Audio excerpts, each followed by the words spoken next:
Hi guys, my name is Christine and I'm a dating, relationship and personal development coach, and today I'm talking about how to successfully move on from a toxic relationship.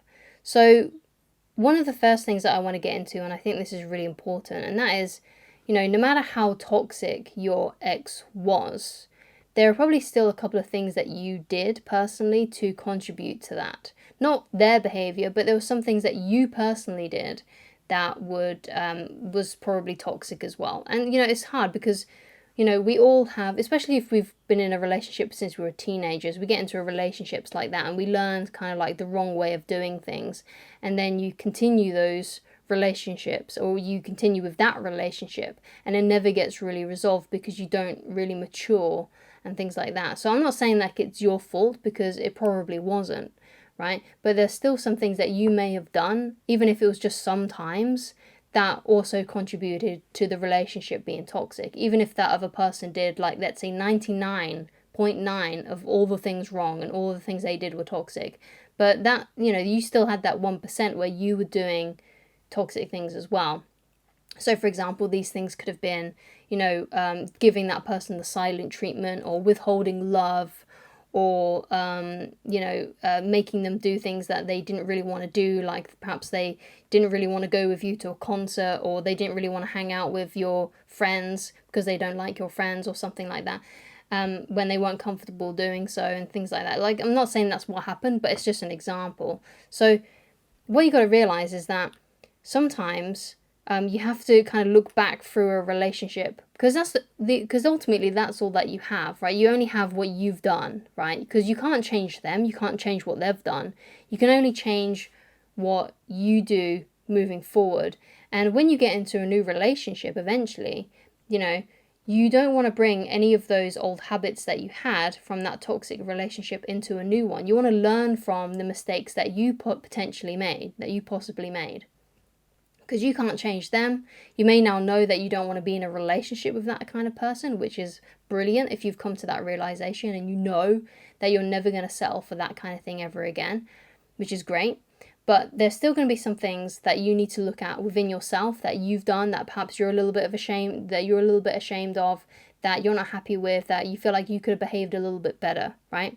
And there's always going to be occasions like this in life where you look back and you think, oh, I could have done this better, right? So that's all I'm saying, really. I'm not saying that you did anything bad. I'm just saying that there are probably some things that you did that you could have done in a better way, right? Even if you're the most perfect angel in your relationship, there are probably still some things that you wish you had handled better, right? And what you do is you kind of get to terms with those things. So you might have to write a few of these things down so you can get clear on what these things were, and then you work on those things. Like, once you realize, okay, so I weren't happy with the way I handled that conversation, and then you can ask yourself something like, well, why? Why didn't I feel comfortable with the way I handled that conversation? And you might put something like, well, I was a bit passive aggressive, so I'm not going to do that in the future. Or I raised my voice a little bit, so I'm not going to do that in the future. It's basically having this really good self-reflection. And that's what's really, really going to help you from moving on from that toxic relationship, and when you get into a new relationship, so you can avoid doing the things that you did wrong. So obviously, if the person that you were with was really, really, really toxic and made you feel bad about yourself, perhaps they really damaged your self-esteem and things like that. If that's the case, then obviously you may need to, write down a lot of situations that happened in that relationship, because I think one of the best ways that you can get things out is by writing it down. Obviously, a really, really good way is getting a therapist. And if you feel like you was in like a really, really horrible toxic relationship, then I recommend that you get yourself a therapist so you can actually talk about these things. But if you can't afford one, or if perhaps the relationship was toxic, but it wasn't really that toxic on that kind of scale, then maybe you just want to write down the things that happened, some occasions, some memories that you may think about quite a lot, and try to resolve them within your own head. And basically what you want to do is you want to write these situations down in a very concise manner, because one of the things I find is when people are writing down, or they're journaling, or they're writing down their feelings, sometimes they write it down in such a way that they think that someone at some point is actually going to read it, so they don't actually do a really truthful account.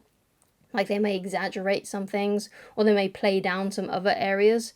But what you want to do is you want to give down a very concise account of what happened, and then basically ask yourself a few questions like, well, how did this make me feel? What would I do if I was in this kind of situation the next time?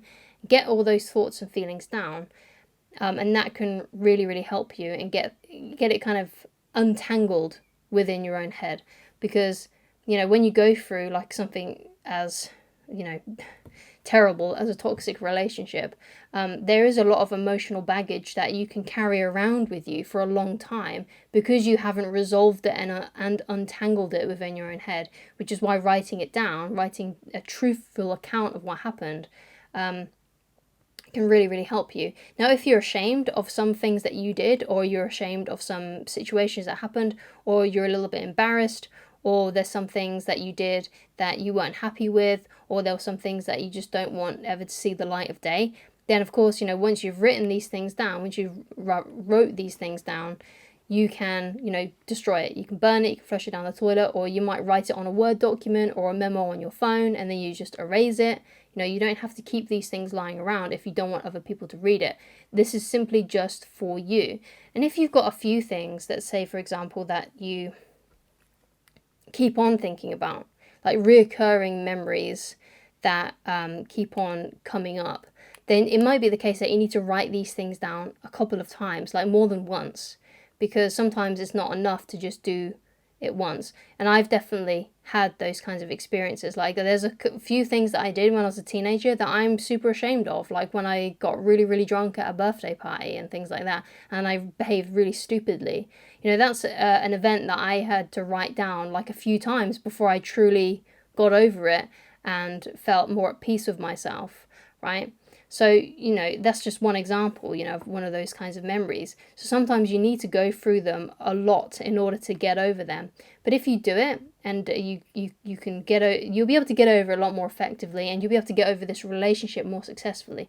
But it's important that you don't just blame the other person, even if they were the one that was the most toxic.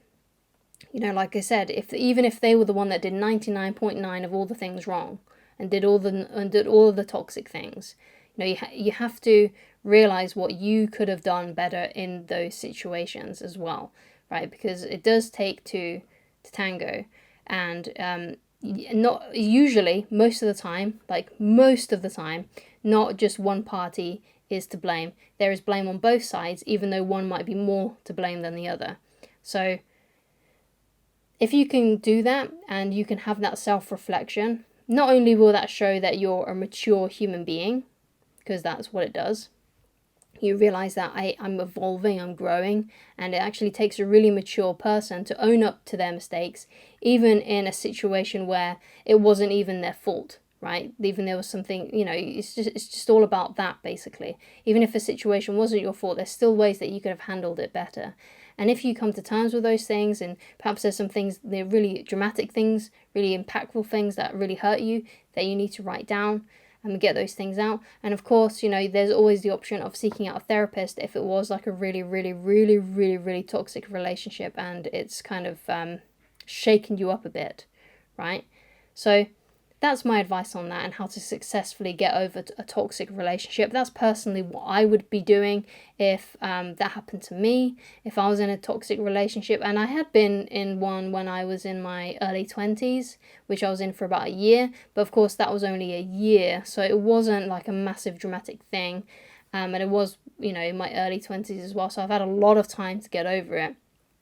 So, that's what I recommend that you do. I hope you found it helpful, and I shall talk to you again very soon. Goodbye.